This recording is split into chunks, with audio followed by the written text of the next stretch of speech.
Fun times. Hi, everyone, and welcome to AIMA's Cause Marketing webinar series presented by Media Cause. They are going to touch on cause marketing from the nonprofit point of view. But first, for any of you that are new to AIMA, we are a nonprofit organization, and we create high-value, inclusive experiences that help individuals and companies elevate themselves. And so we're a 100% volunteer-run organization. And our board is made up of brands, agencies, vendors, and other community marketers that are, the most dedicated and friendly people you'll meet. And we also thrive with the support of our sponsors that help us bring the digital marketing community together through social networking and through educational events as well. So speaking of events, here are some of our upcoming events to have on your radar. The first is our February event with NEBO. It's part of their innovation series on the world of advanced television. And then we'll host our quarterly members only cocktail connection on March 28th. So if you enjoy educational content like this webinar and networking events, and AIMA membership would definitely be a good fit for you. Our members receive free admission to all of our monthly educational events, our annual social events, and then they have access to our exclusive member-only events as well. And you can learn more about that at atlantaima.org/membership. And so from here, I'm going to turn it over to Amy Small for what's going to be an absolutely awesome webinar. There's some great panelists that are all really unique backgrounds and points of view for your cause marketing. So without further ado, I will turn over to you, Amy.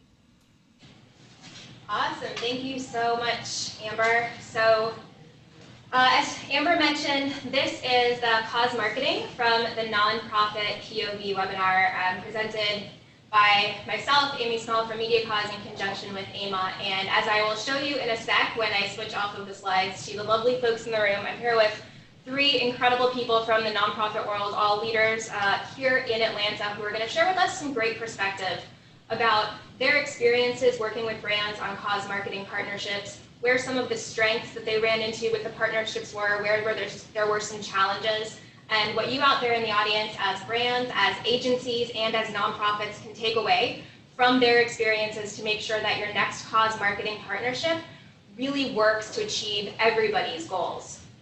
So a little bit, if you haven't joined us for the last two webinars in this series, my first one was kind of a 101, introduction to cause marketing. The second one we talked with Amarena Diaz, who is the director of e-com and marketing at Mizuno, about things from the brand side. This one's really coming from the NPO side.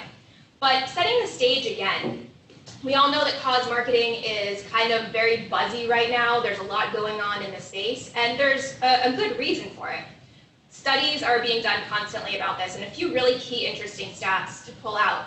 78% of consumers believe companies must do more than just make money. They must also positively impact society. So consumers are demanding that businesses and corporations get more involved in the social impact space. And when you look on the flip side of that, 93% of high potential top corporate executives, these are up and coming executives who are going to be the leaders in the next 3 to 5 years, say that they even recognize that business should have a positive impact on society beyond pursuing profits and wealth. So the consumers know it, and the corporate leaders know it. But there's still a disconnect, because when surveyed, only 34% of consumers really believe that the purchases or the brands they support are actually making an impact on the cause that it's supposed to be supporting. So what is happening between the intent and the impact? Quick cause marketing 101, intent plus approach equals impact. And part of what we're going to talk about today, if you want to go back and take a look at all of this in much more depth from my first Cause Marketing 101 webinar, is talking about what cause marketing is and all of the various different approaches you can take to it. But if you look at there at the bottom, the 5 keys for success, you'll notice that there have to be shared values between the organization and the corporation, an organizational commitment from the brand that goes beyond just, I'm going to write a check, strategic partnerships, engagements that invite consumers to participate, and then thinking about what those success metrics really are.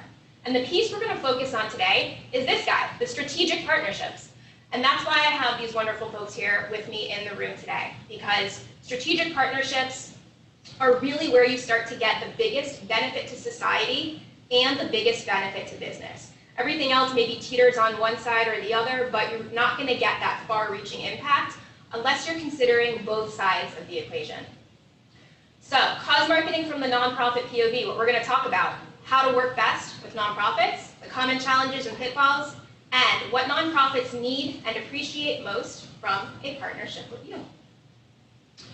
This is me, Amy Small, VP of Creative and Brand Strategy. I'm actually going to stop sharing and go live in the room, so hopefully you all can see us. And I am here with three wonderful folks who I am going to just let them introduce themselves. Andy, if you want to give us a little bit about you, who you are, and how you came to this space. Sure. Hi, I'm Andy Goldsmith, and I have a long history on both the for-purpose and the for-profit spaces. I spent the first part of my career in the ad agency world here in Atlanta, and then went in-house with a client, the American Cancer Society, for about a decade, working across brand and marketing and touching into cause at various occasions. And these days, I am an independent marketing consultant. Hi, my name is Tiffany Rivers, and I am the social media manager for Boys and Girls Clubs of America. I have hopped from brand side to nonprofit side and back and forth, but it does give me a really unique perspective on what brands really want and what the nonprofits really want, and I'm excited to be here today to talk about that.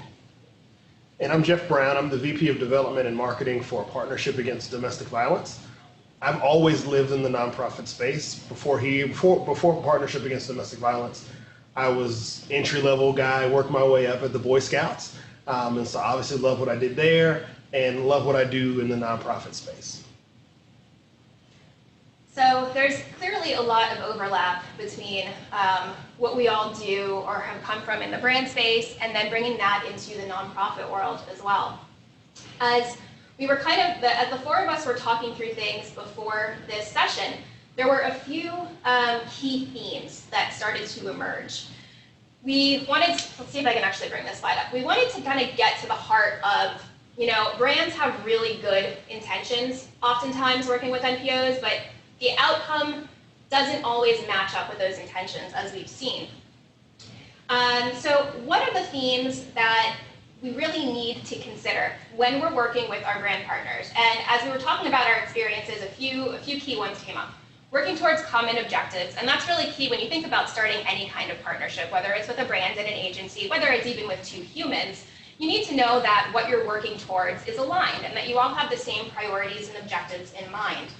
Of course, understanding all audiences' needs, and as we talk through this, I think you guys will see that there are some audiences that are probably not at the top of your mind right now to consider that are really important as we talk about how to make these partnerships work. And then understanding the issue space and the organizational realities of what's possible from the NPO to be able to contribute to these partnerships. And then thinking about aligning on the intended outcomes and impact, because outcomes and impact and success all mean different things to different people. And we need to know what is most important for all of the different parties that are involved. So I want to start with that first theme, the objectives, and it ties a little bit into outcomes as well. Like I mentioned, if everybody's really not aligned from the start, it's hard to create a program that's going to meet everyone's needs. So I know, Andy, when we were talking, there were definitely some instances where there was just kind of a misalignment on what the goals of the program or the partnership were. Can you tell us a little bit about where those pitfalls were and then some successes that you've seen as well? Sure, I'd love to address it. I probably will avoid calling out names or putting specific guilty pleas on any of the parties involved. But, I think the pitfalls often come in when a nonprofit is hungry to associate with a brand and find a way that both of their agendas can be advanced, but where the brand side can have an awful lot of restrictions about what that partnership can look like. So one of the ways that you get misaligned is where there's a desire for immediate results. And generally speaking, in order to show progress, generally speaking, in this space, immediate results are not available. What is available is the building of really a multi-part, multifaceted, integrated partnership that can lead to a lot of success for both parties. An example of objectives being perfectly aligned, I'm not saying it was a perfect relationship, but when my former employer, the ACS, aligned with an extended stay hotel brand, in order to give cancer patients a way to stay for long term when they're facing treatment in away from home, you could see how that would be very, very closely related. So ACS was looking for how can we make life easier for people facing something as dreadful as having to go to treatment far from home and give up their former life and all of the other things that are incumbent on a cancer diagnosis. And a studio-oriented extended stay facility would look to really burnish their brand in a good way by saying, we believe in people, we believe in helping people, and this is a way that we can, at low economic costs, give back. So that was a real example of a nice tie-in, a nice way for things to all to band together. So that actually also comes back to thinking about what you as a brand are uniquely qualified or positioned to be able to offer the nonprofit, because that couldn't have been a grocery store that came in and said, we want to offer housing. Right. Because it was a hotel chain, that's something that was already in their DNA to be able to provide that sort of accommodation. Absolutely. There was no square peg, round hole kind of fit required. I'm not saying that that relationship was easy, but that from the start, they were aligned around what you can do for us, what we can do for you. And we're looking at this over the long term in order to provide impact along the way. Impact towards the mission of the nonprofit, and impact for the brand to be able to really conform and align to a purpose that would probably give their employees a lot of pride, give them something to talk about beyond just, we want to take your money for staying in our hotel, but a purpose that their customers could look up to and say, yeah,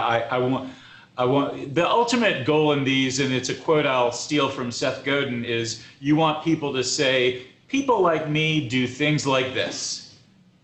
People like me do things like this. And that is the core of all marketing, but it applies even more strongly when it comes to cause. I think, one of the things, even for us. I just want to let you know the video isn't showing. Can you make sure the start video at the bottom left?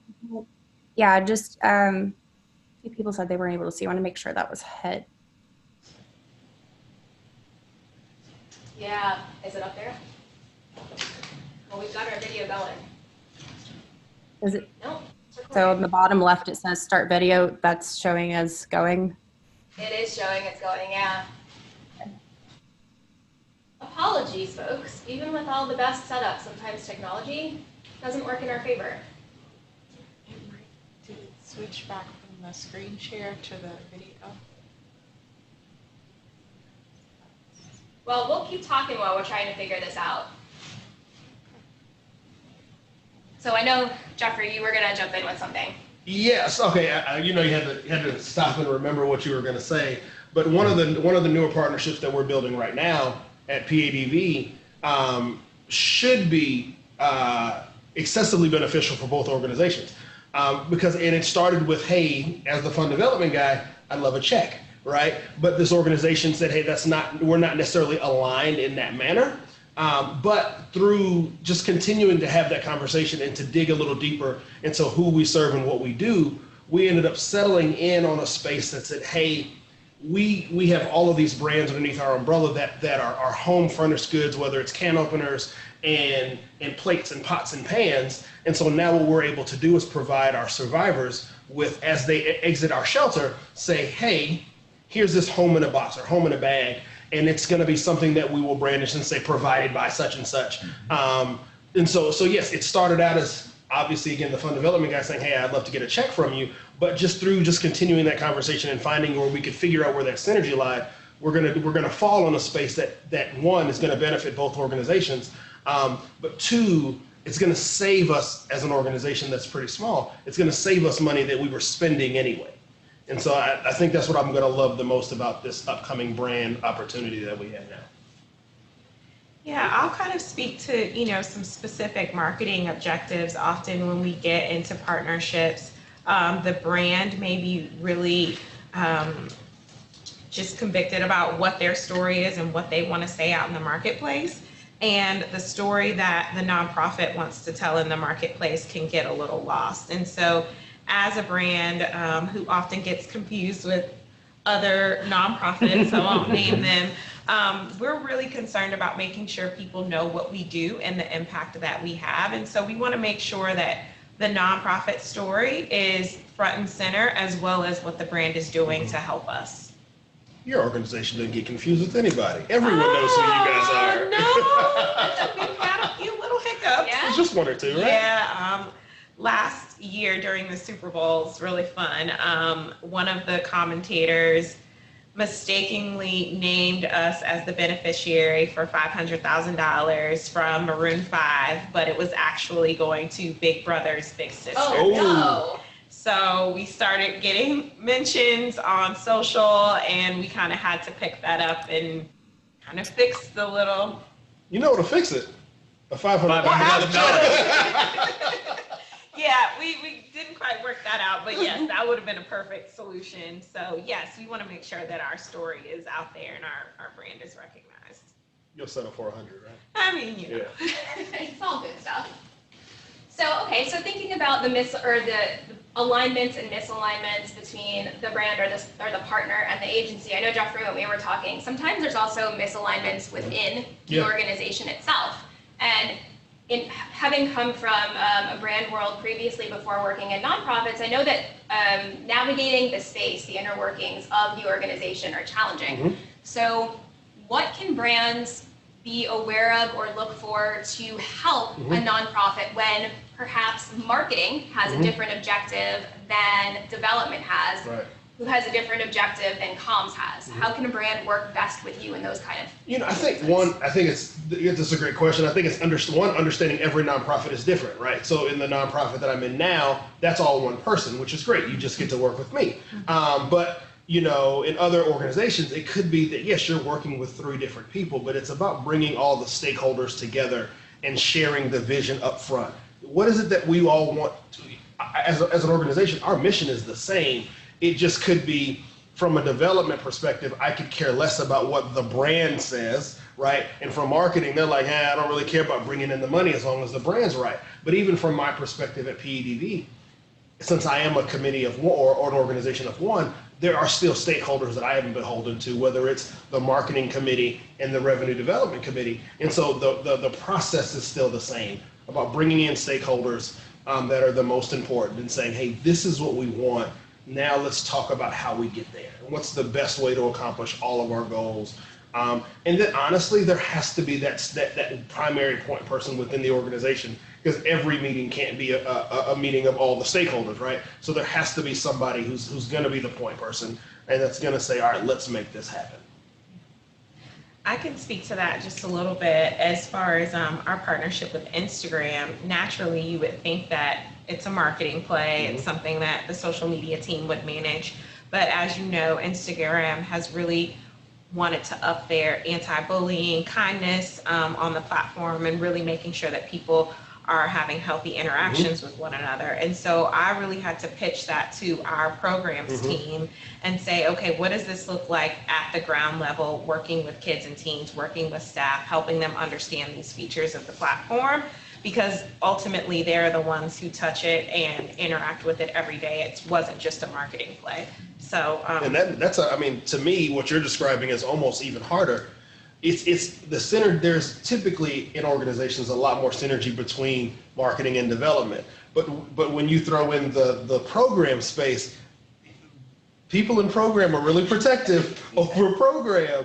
And so here we are, marketing and development, saying, hey, we have this awesome idea that's going to generate likes and mentions and money. And they're like, yeah, but how does that affect the kids? Yeah, they want to make sure the mission is, moving forward. One thing I'll throw into that discussion is just around having worked for one of the world's preeminent science organizations, the American Cancer Society, and for whom their integrity rides on evidence-based work that has to be supported by strong science, and knowing that that's a line that the organization just can't cross. trying to find partnerships where that perspective would be fully embraced and honored. We all look for the clever, the unique, the compelling, and we want things that are going to cause people to stand up and say, yeah, I want to be part of that. But for the nonprofit, having a brand partner who's going to respect that we can't make claims that contravene what the science is, can't make claims that are going to perhaps make the nonprofit look bad in somebody's eyes because it is flaunting the truth a little bit. Often the clever, the perfect is the enemy of the good in that case, and really trying to find a good balance between let's make it interesting, let's make it compelling, but let's make sure it doesn't do anything to denigrate whatever the platform that the nonprofit is working towards. I think that's a great, because that's not easy, but as I think through what both of you guys talked about, that the very long established nonprofits, right? But I also think through, are there nonprofits out there that are very young, say under 10 years, that are just hungry to develop, and they're going to reach for that partnership with that brand because they're hungry, right? And I think we've all seen those where you step a little bit too far out of mission or out of pocket, or you step a little bit away from what your core values are as an organization because you really want that partnership with X. And then you come later on down the line and you realize, that wasn't really a positive partnership for us. And I guess that comes back to thinking about, who all the constituents are and who all your audiences are.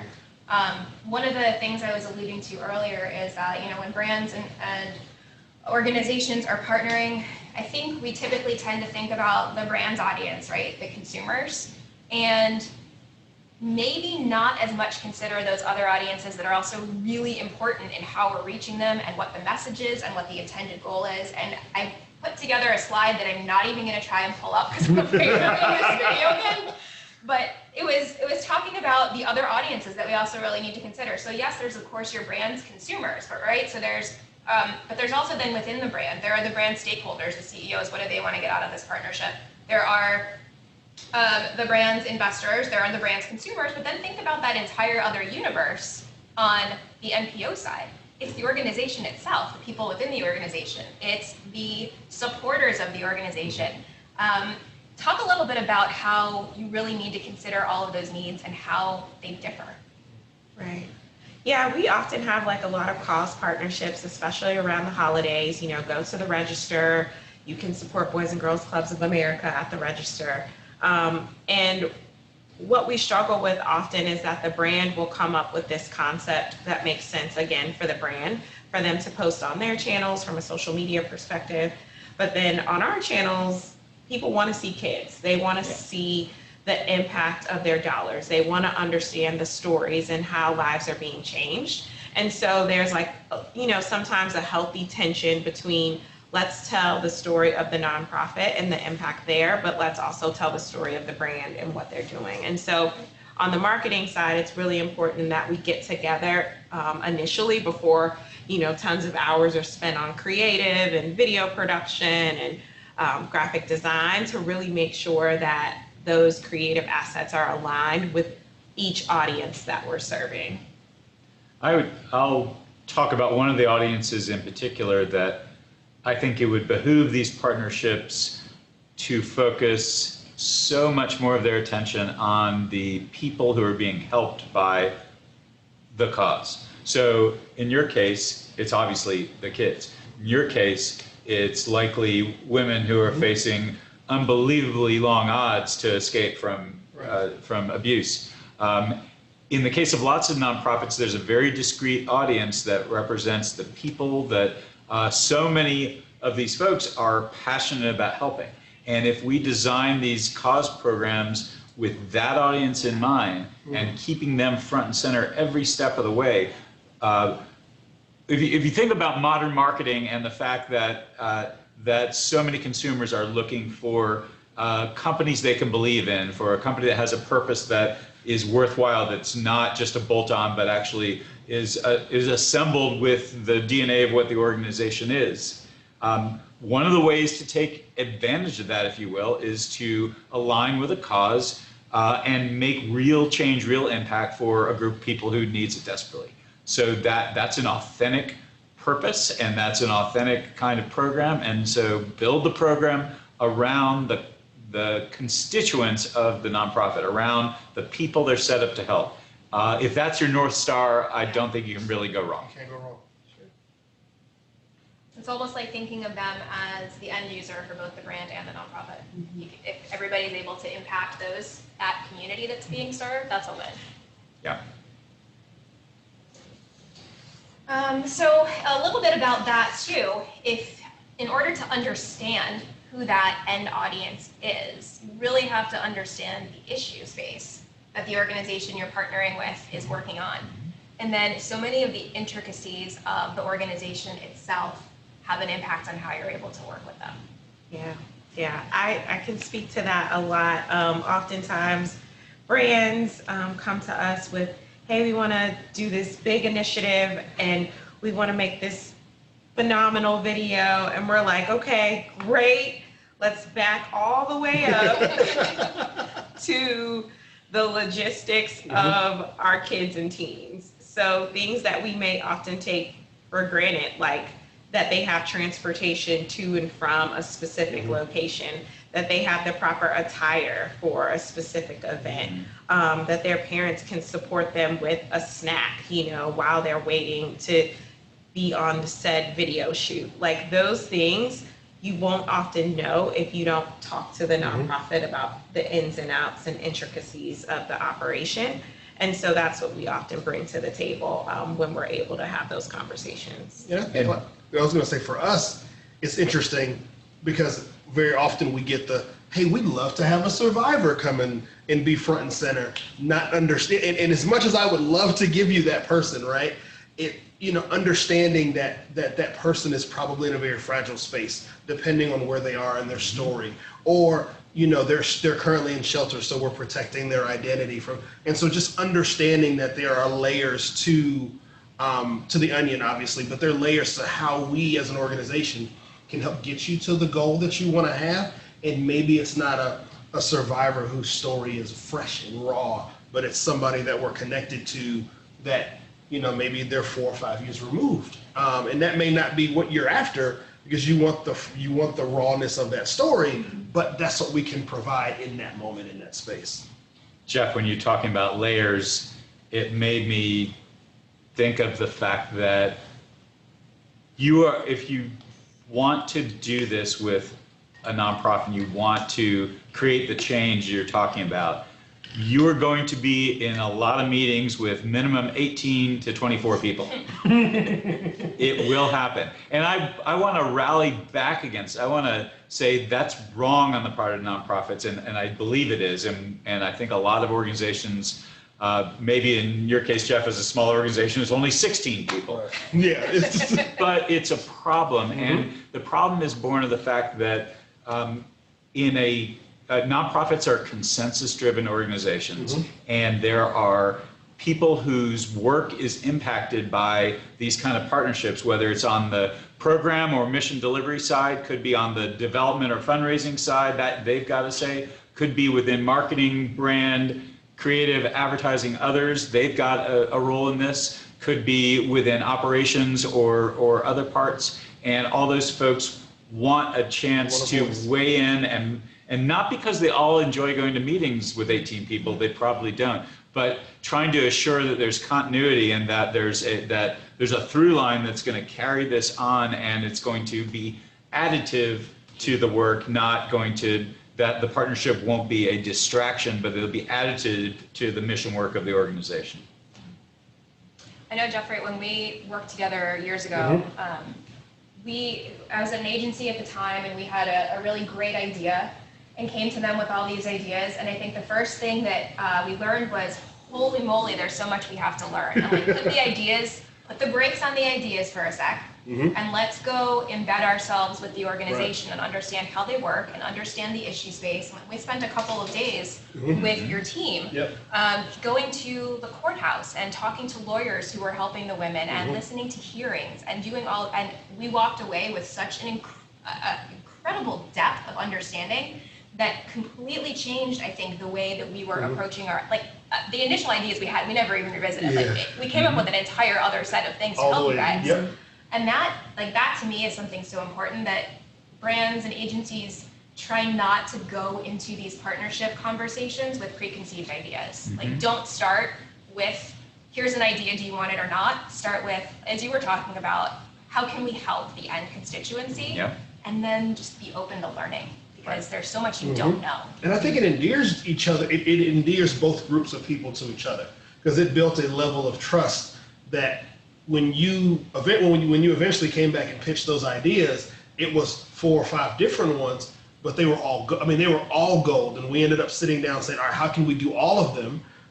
But I think we understood that, yes, we can trust Amy, because she came out, she spent so much time with us, that the ideas were genuine, that they're thinking about the organization and our mission, and they're not just thinking about, hey, how do we benefit? How does the agency benefit? But also, how is the organization going to benefit in the long run? And we're still friends today. We are, Yeah. which is awesome. Looking for more ways to partner. Yeah. I think that's, but I think No, I that's what's agree. important, right? I mean, I don't think we would have that relationship today had y'all not come, or had you not come and spent those days with us, because it would have been what's the word, transactional, Yeah. and not this full-fledged open relationship that we have now. So That's probably part of it too, thinking about the long-term impact of the partnership and the programs that you're going to be putting into place. Like, I know there are instances where there may be great ideas, but they're not necessarily sustainable over time based on an organization's internal resources, staff, budget. What are some of those things that brands should really be considering, and who are the people to talk to? What are the right questions to ask? How do you make sure that you're not coming up with this great idea that's awesome in theory for 6 months, but as soon as the brand team moves on to the next project, the organization is left with something that they can't sustain? I don't know that I think I'll avoid your question.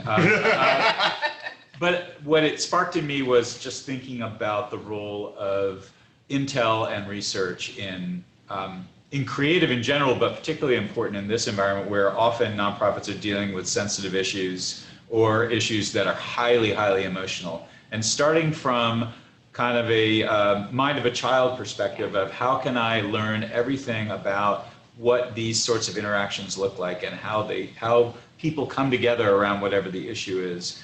And starting with exploratory research to try and get those conversations well understood and in your head. I think before starting to develop a sizable idea, I would always want to start there. So whatever the questions are, they're probably about emotion and deeper meaning kind of stuff, not the transactional kind of things.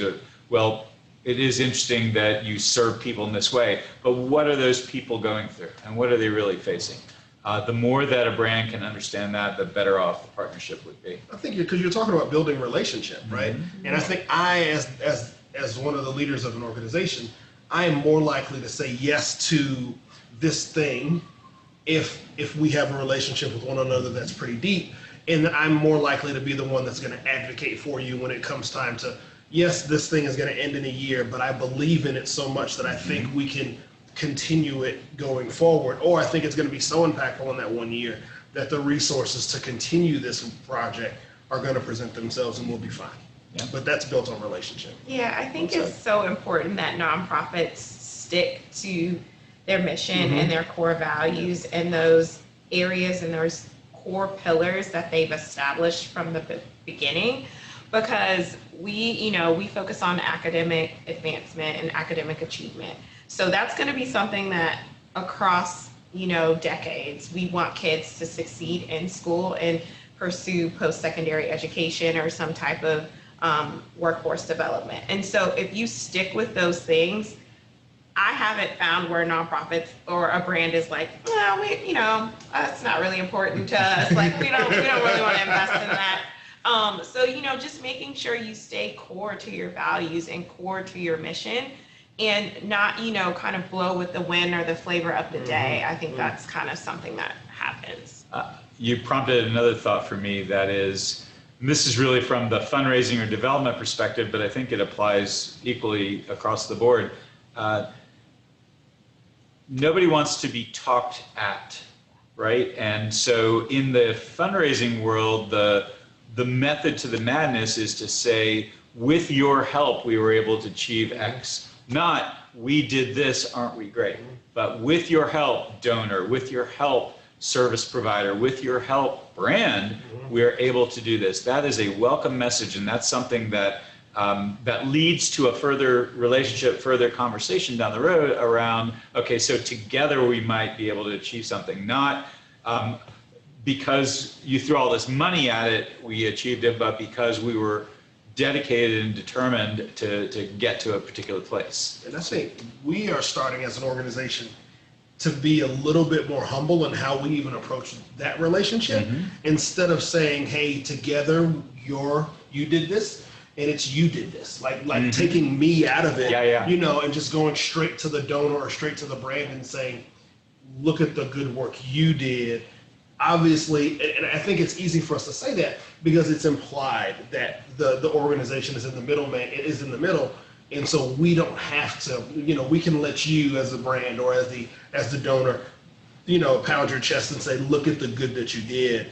And so, yeah, I mean, but again, I think it's all tied to that relationship piece. Well said. So you guys are all speaking a little bit about that impact piece, and I know that how brands measure impact can be very different from how nonprofits measure impact. Even just success metrics, thinking about likes and shares and engagement rates and all that is very different than thinking about a dollar amount raised, but even taking that a step further into what that means from a programmatic impact standpoint. How should brands be thinking about those things, and what kinds of questions should they be asking you as the nonprofits to understand where your priorities are? One thing to start with is, and if you've never done a partnership with a nonprofit, you might not fully know this, but nonprofits cannot endorse your brand. That puts their charitable status under siege. So they can't say, go to our partner's site and buy everything on the e-commerce button. It's not an option. It has to start from a different perspective, a perspective, again, in my mind, of helping the constituents of the nonprofit. So that relationship, if it gets off on the wrong foot, and if it's all about how can we drive traffic back to the partner, then then you're looking at the wrong kind of relationship. You need a co-marketing relationship with somebody who's in a different space than nonprofits, because the role of a organization that's built around purpose is to serve that audience, and period, paragraph, and their charitable status is very highly protected. They can't endorse a product. Yeah, that happens with us so often. Did I hit out? Yeah, just campaigns, and this is again specific to my role, but in social, there's always like hashtag ad, right? That people want us to add to our post, and we're like, no, this isn't an ad. Like, we're in a partnership with a brand so they can help us further our mission and the work that we're doing with kids and teens. And so we may be working with the brand itself or an agency to say, okay, we need to tweak this language a little bit because we cannot endorse your X or your product. That's kind of not how this works. So it's important to be educated about that. That's a really big takeaway. I think if you just go back and embed yourself in the organization, I'm not saying take a week or just take a day or a couple hours, embed yourself in the organization and learn as much as you can. I think you come away with so much of that information that prevents those pitfalls. Agreed. Sure. There's definitely some, in some of the nonprofits that we work with, you know, even in thinking about, they may come to us saying we want this campaign that's an awareness objective, but when we really dig down to it, what they're trying to achieve is growing their email database so they can reach more people. Or they are trying to reach a specific funding goal, but that funding goal is in an earmarked fund to be able to contribute to the capital campaign or to be able to do something very specific. So those kinds of things are probably also really important to understand what the organization's goals are for in the short term with the partnership as well. Are there specific benchmarks that they are hoping that this partnership is able to help you reach? Yeah, I think the idea that a partnership is going to result in the nonprofit putting itself out of business because everything's achieved immediately within 12 months time, that's not exactly how it's going to happen. That's right. Utopia. Right. That's a great dream, but it's not how it works.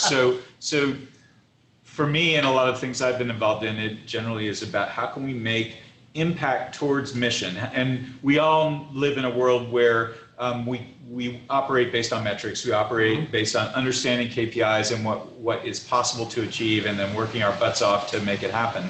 But those metrics should be realistic. They should be things that the partnership can achieve over a given period of time.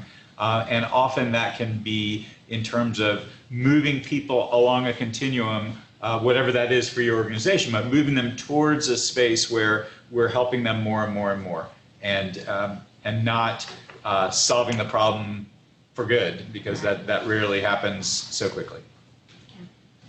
I think about just mutual benefits. So often we're sending people off-site, or we're sending people to different landing pages that are not our own during these campaigns. And it's like, okay, what are they learning about what Boys and Girls Clubs of America does? Yeah. What are they learning about the stories and the kids and the teams that, I'm just going to keep hammering that home.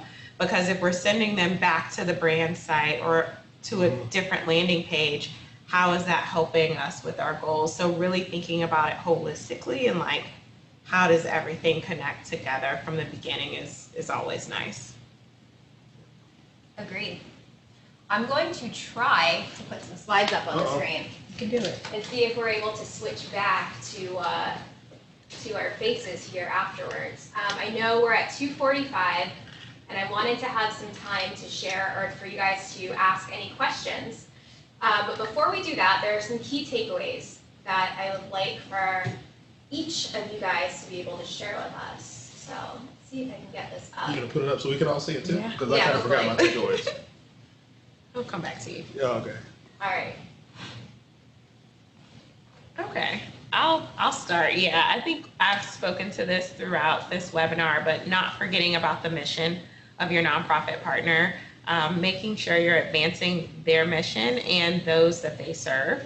Additionally, we haven't talked about this as much, but budget. Just because you're working with a nonprofit doesn't mean that you don't allocate budget for storytelling and marketing. That's so important.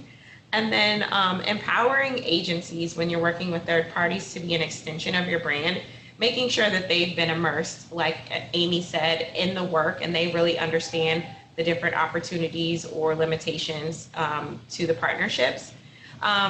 Your logo isn't that important. Yeah. The story is. The horror. Yes. And then remember, this is a partnership. So you want both parties to be equal collaborators at the table.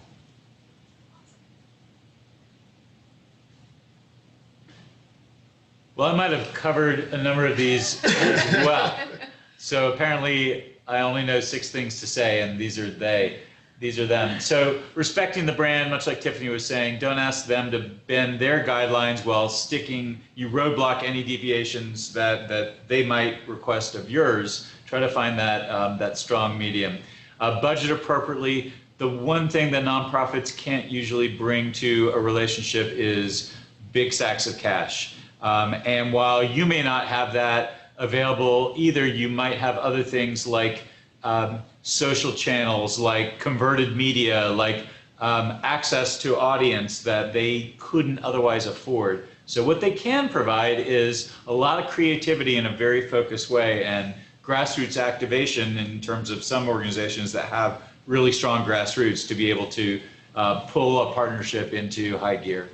I mentioned this earlier, creating an integrated partnership that taps into your digital presence, to retail presence, to PR, media relations, volunteerism, and things that happen on the ground. It all needs to have a clear through line, which sets up bullet point number 4, keep it simple. The fastest way to avoid achieving anything at all is to make it complicated. So keeping a straightforward rallying cry or goal that's easy for people to understand, that is authentic to the organization's science concerns or mission concerns or what have you, but prioritizing simple over clever is going to usually be a winning strategy. Giving the partnership time enough to tell the full story, and of course, agreeing on those metrics that might be about impact, not just a final outcome. Shared and reasonable outcome or impact that you can make, and because outcome is going to take a lot longer to affect. So for me, I think I've touched on all this. Have patience. Obviously, every organization structure is totally different. Mine is super easy. If you get me, if I like it, I go straight to our CEO, and if she likes it, it's done. Right? Like I'm good to go. I'll save. I can get the other stakeholders knocked out for you. That's me. So, but every organization is totally different. Remember, embed yourself. I talked about that a lot. The importance of the blockbuster slogan is you can drop the rewind part, but just save time to dig a little bit deeper on the front end so that you can kind of you can kind of see early on what are some pitfalls that that may happen. I think we've all talked about the budget, and then I always like to think about partnerships and build with the future in mind.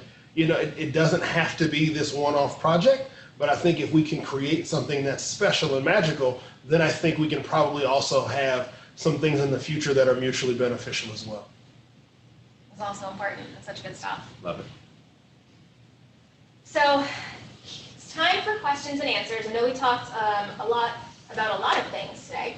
I'm going to try and go over to, let's see if I can find the Q&A panel in this thing. Aha, here we go. All right, so we've got one question coming in from Joel. The question is, we cautioned against commercial type links. Can a link go back to a company landing page that supports the cause? Can it? Yes, as long as it's not a commercial transaction. There's no reason why it couldn't point there. Should it is maybe another matter. And I think Tiffany made that point very succinctly and eloquently, that taking people who are natural supporters to what is arguably a more commercial kind of presence, of experience, doesn't benefit the nonprofit organization to the degree that it might if we kept people within the experience of that organization. That's my opinion. What do you guys think? Yeah, I agree. I think if you dig in really tactically, if we do start these conversations early, we can talk about metrics and sharing data, because that's often like what people really want at the end. And so how are we going to share this data? How are we going to get the metrics that make both sense for both sides? Great. Hopefully that was helpful. We've got another one from Laura. She's asking, I work with a brand new nonprofit that wants to see conversions donors immediately.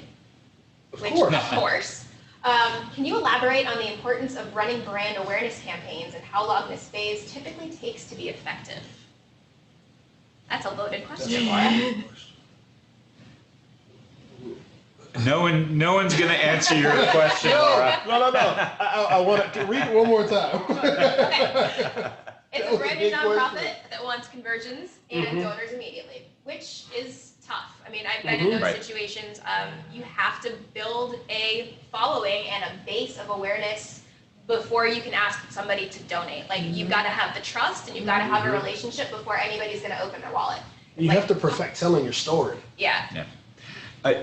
Ultimately, relevance is probably the number one thing to shoot for, and you can't be relevant until somebody knows what you're all about. Exactly. So much as you were saying, and I see Tiffany nodding, there's a time to tell and a time to sell.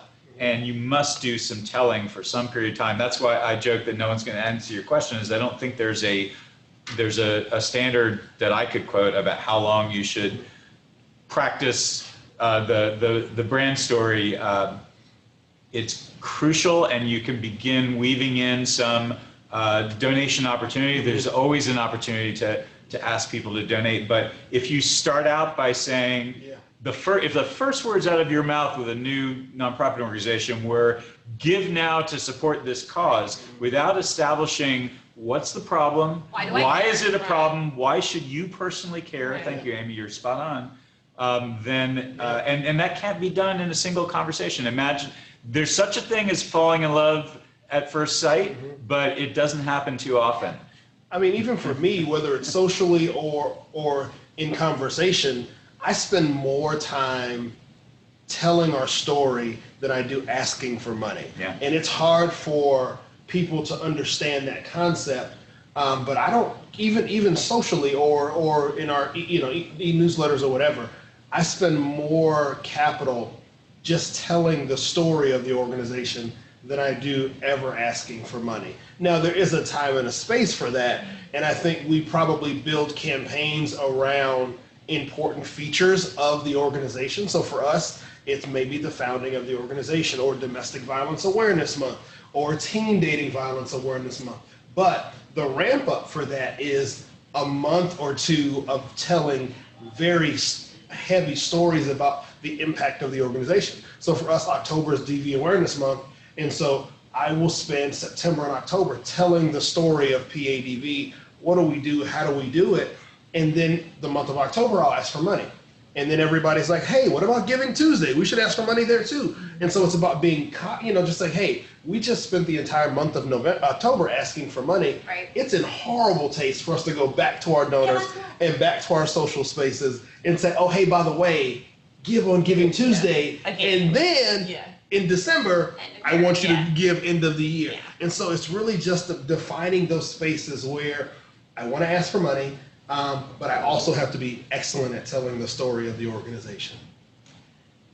And I think, if we dig a little bit deeper, it's like, where are you asking them for money? Because like when I think about email, potentially, if they've signed up for your email list, they may be a little bit more invested and they may understand your brand a little bit more.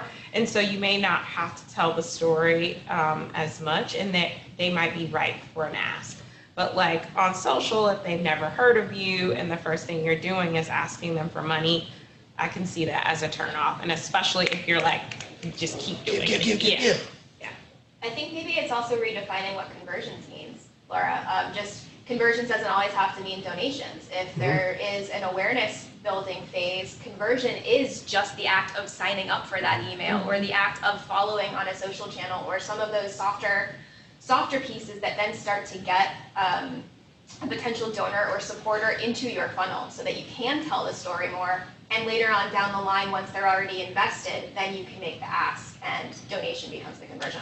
To that end, smart nonprofits are all practicing forms of CRM that are very reminiscent of the for-profit world, where if you raised your hand and said you're interested in the story, we're going to ask you next what part of the story you're most interested in, what engages you, and we should be serving up content that relates to that so that when it comes time to ask for a gift, and let's face it, these are gifts, then it's a natural conversation between two entities that know each other a little bit, not a glad to meet you, now pay for my dinner.